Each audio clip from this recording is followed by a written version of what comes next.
दोस्तों मैं अगर आप लोगों को कहूँ कि बॉडी बिल्डिंग कभी भी नेचुरल नहीं थी, बॉडी बिल्डिंग में 1930 से स्टेरॉइड्स यूज़ किए जा रहे हैं, तो आप लोगों का रिएक्शन कैसा होगा? आप लोगों को शॉक लगेगा या फिर आप लोगों को सवाल आएगा कि कब का स्टेरॉइड्स का रिसर्च हुआ था एंड ऑल?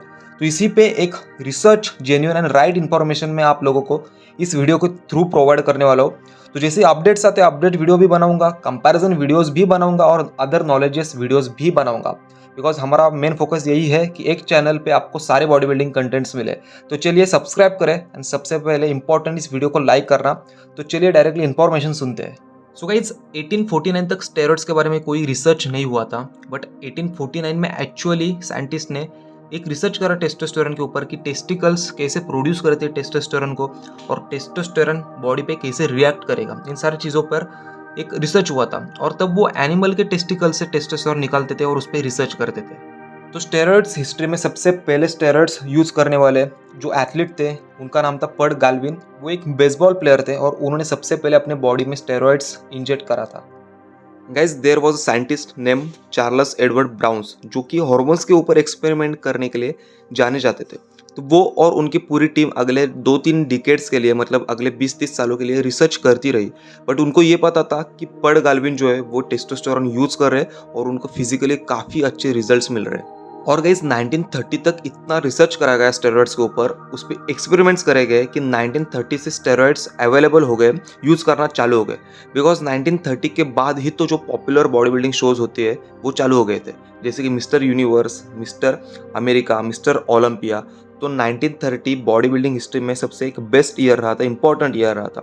और उसी ईयर में उसी साल में जर्मन बायोकेमिस्ट एडोल्फ गुथनॉट ने फर्स्ट आइसोलेशन बनाया था एंड्रोजेनिक स्टेरॉइड्स का। तो 1930 के बाद ये एक बिजनेस बन गया था स्टेरॉइड्स बनाना, बिकॉज जो फार्मेसीज होती है उन्होंने मास प्रोडक्शन चालू किया था और स्टेरॉइड्स अभी इजीली अवेलेबल हुए थे कंज्यूमर्स को। गाइज अगर आप वे प्रोटीन खरीदने जा रहे हो और अगर आपको उसके साथ साथ आइसोलेट प्रोटीन भी मिले तो सोचो आप कितने खुश होंगे। बिकॉज ट्रांसफॉर्म न्यूट्रिशन ने जो प्राइड वे लॉन्च करा है उसमें उन्होंने पर सर्विंग 24 ग्राम प्रोटीन तो बताया है, बट उसमें अराउंड 12 to 18 ग्राम आपको आइसोलेट प्रोटीन ही मिलने वाला है और बाकी का आपको कंसनट्रेट वे प्रोटीन मिलेगा, प्लस 2 ग्राम क्रिएटिन मिलेगा आपके रैपिड मसल ग्रोथ के लिए।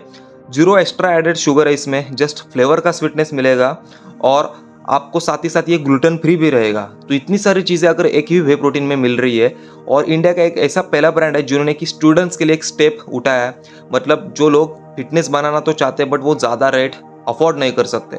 तो अगर आप मेरा कूपन कोड यूज़ करते हो देन आपको ऑलमोस्ट 1.9 kg प्रोटीन जस्ट 3800 या फिर 2900 रुपये तक आ जाएगा। तो just go use my coupon code and buy this product.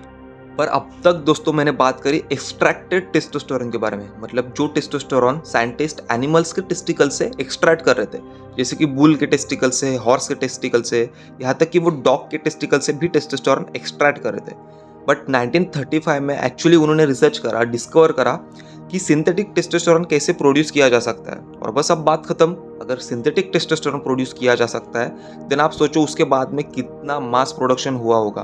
और चार्ल्स कोच नाम के एक साइंटिस्ट थे जिन्होंने कि पहली बार सिंथेटिक टेस्टोस्टेरोन प्रोड्यूस किया था। तो सिंथेटिक टेस्टोस्टेरोन प्रोड्यूस करने के पीछे सबसे पहले पायोनियर थे चार्ल्स कोच।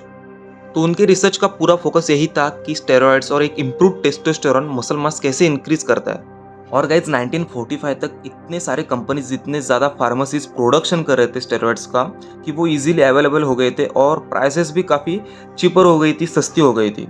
और 1945 में ही एक इंसान ने बुक पब्लिश करी थी मेल हार्मोन के ऊपर, जिनका नाम था पॉल क्रूफ। तो दोस्तों उस बुक का मेनली पर्पज़ यही था कि मेल हार्मोन के बारे में बताया जाए, उसके बेनिफिट्स के बारे में बताया जाए एंड पावर ऑफ टेस्टोस्टेरोन के बारे में भी बताया जाए। तो बहुत सारे बॉडी बिल्डर्स ने, लोगों ने वो बुक पढ़ी और उनको पता लग गया कि ऐसी ऐसी चीज़ होती है जो कि मसल्स पे काम करती है, मसल्स इंक्रीज करती है, बट बॉडी नेचुरली उतना ज़्यादा टेस्टोस्टेरोन प्रोड्यूस नहीं करती, बट जितना ज़्यादा टेस्टोस्टेरोन उतने ज़्यादा मसल्स ग्रो होंगे। तो लोगों ने यूज़ करना चालू करा। दोस्तों जैसे मैंने बताया कि मिस्टर अमेरिका 1939 में चालू हुआ था और जैसे कि मैंने बताया 1936 तक स्टेरॉइड्स इजीली अवेलेबल हो रहे थे। तो बहुत सारे चांसेस है कि जो पहले विनर थे मिस्टर अमेरिका के, जिनका नाम है जॉन ग्रिमिक, उन्होंने स्टेरॉइड्स यूज़ करे हो। बिकॉज उनकी फिजिक देख के भी आपको पता लग सकता है और बाद में जाके बहुत सारे एथलीट्स ने एडमिट भी करा था कि हमने स्टेरॉइड्स यूज़ करे थे। और मेन थिंग तो ये है कि अगर स्टेरॉइड्स इजीली अवेलेबल है, सारे बॉडी बिल्डर्स ले रहे हैं, देन मिस्टर यूनिवर्स क्यों नहीं लेगा। और आगे जाके जॉन ग्रिमिक ने बताया था, उन्होंने एडमिट करा था कि उन्होंने स्टेरॉइड्स यूज़ करे थे मिस्टर यूनिवर्स कॉम्पिटिशन में। तो दोस्तों जैसे कि लोगों को लगता है कि बिफोर गोल्डन एरा मतलब 1970 का बॉडी बिल्डिंग एरा, उसके पहले सारे बॉडी बिल्डर्स नेचुरल थे, तब स्टेरॉइड्स का पता ही नहीं था। बट फैक्ट तो ये है कि 1930 से स्टेरॉइड्स इजीली बॉडी बिल्डिंग में अवेलेबल है, और 1960 तक आते आते ऐसा टाइम हुआ था कि स्टेरॉइड्स इजीली अवेलेबल थे और उसका रेट भी चिपर था। तो सारे बॉडी बिल्डर्स उसको यूज़ कर रहे थे, अपनी बॉडी को ग्रो कर रहे थे, अपने मसल्स को ग्रो कर रहे थे। और 1965 में फर्स्ट ओलंपिया हुआ था, आप सभी को पता है। तब तक तो स्टेरॉइड्स इतने ज़्यादा प्रोमिनेंट हो गए थे कि डेफिनेटली 1965 के सारे बॉडी बिल्डर्स ने भी स्टेरॉइड्स यूज़ करे थे। और दोस्तों उस टाइम पे भी बॉडी बिल्डिंग में कोचेस हुआ करते थे, गुरुज हुआ करते थे। तो एक ऐसे ही गुरु थे जिनका नाम था विंस गरोंडा। उन्होंने खुद अपने बॉडी बिल्डर्स को डायनाबॉल यूज़ करने के लिए कहा था, और उन्होंने किया भी था। तो दोस्तों 1959 में फर्स्ट डायनाबॉल का इंट्रोडक्शन किया गया। तो अगर फाइनल सवाल आप ये आता है कि बॉडी बिल्डिंग कब नेचुरल थी, कब क्लीन थी, देन टेक्निकली दोस्तों बॉडी बिल्डिंग कभी भी क्लीन नहीं थी, बिकॉज 1930 से स्टेरॉइड्स का प्रोडक्शन किया जा रहा है, राइट। और बॉडी बिल्डर्स का काम ये होता है कि एक दूसरे से बेटर बॉडी बनाना होता है ताकि वो स्टेज पे उनको बीट करे। तो कुछ ऐसे एथलीट्स भी हो सकते हैं जिन्होंने नेचुरल कम्पीट करा हो, बट बाद में जाके उन्होंने भी इंजेक्ट करा होगा, बिकॉज उनको अपने कॉम्पिटिटर्स को बीट करना है, और यही बॉडी बिल्डर का काम होता है। और रिसर्च ने भी ये शो करा है कि बॉडी बिल्डिंग में हमेशा से स्टेरॉइड्स का यूसेज रहा है। सो आई होप कि अगर आप रियल बॉडी बिल्डिंग फैन हो, देन आप लोगों को ये वीडियो, ये इन्फॉर्मेशन काफ़ी पसंद आ गई होगी। बहुत सारी चीज़ें आपको पता चल गई होगी स्टेरॉइड्स के बारे में, बॉडी बिल्डिंग हिस्ट्री के बारे में। सो अगर आपको वीडियो जेन्युइनली पसंद आ गया देन सब्सक्राइब करो, बिकॉज ऐसे कंटेंट्स डेली मेरे चैनल पे आते हैं, अपडेट्स वीडियो भी आते हैं, सारे बॉडी बिल्डिंग कंटेंट्स में कवर करता हूँ। So thank you so much for watching it. See you soon, love you all. Don't forget to subscribe and like. See you soon, love you all.